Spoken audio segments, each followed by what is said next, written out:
नमस्कार, मी विलास महल्ले आणि आपण पाहता GTV न्यूज मराठी।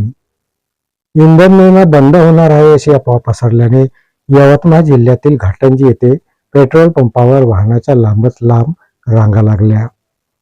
यामुळे पेट्रोल पंपावरील पेट्रोल काही वेळातच संपत आहे। केवळ अफवा पसरल्यामुळे ही परिस्थिती ओढावली। अफवावर विश्वास ठेवू नका असे आवाहन घाटंजीचे तहसीलदार विजय साळवे यांनी आता केले आहे। गेल्या 3-4 दिवसापासून पेट्रोल पंपावर वाहनांच्या लांबच लांब रांगा लागल्या असल्याचं दृश्य यवतमाळ जिल्ह्यातील घाटंजीमध्ये पाहायला मिळत आहे। इंधन मिळणं बंद होणार आहे अशी अफवा पसरल्यामुळे वाहनधारकांनी पेट्रोल पंपावर एकच गर्दी केली। यामुळे पेट्रोल पंपाला संरक्षण देण्याची वेळ ही पोलिसांवर आली। इतर वेळेला रात्री 9 वाजता शुकशुकाट होणारा पेट्रोल पंपाचा परिसर आता मात्र पहाटेपर्यंत गजबजलेला दिसून येत आहे। वाहनधारकांनी पेट्रोल भरण्यासाठी मोठी गर्दी केल्यामुळे पेट्रोल पंपावरील इंधन काही वेळातच संपत आहे। केवळ अफवा पसरल्यामुळे ही परिस्थिती निर्माण झाली आहे असं घाटंजीचे तहसीलदार विजय साळवे यांनी म्हटलं आहे।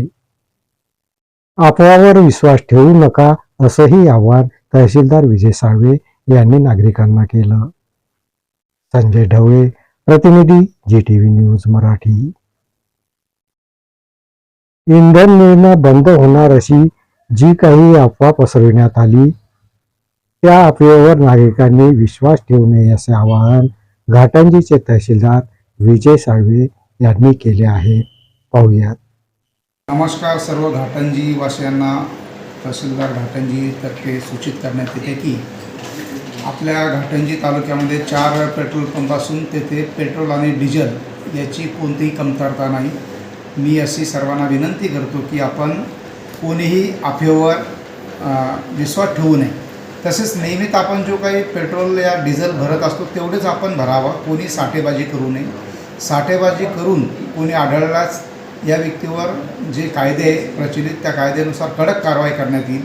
तसेच आपण कारण असतानाही पंपावर जाऊन गर्दी करू नये।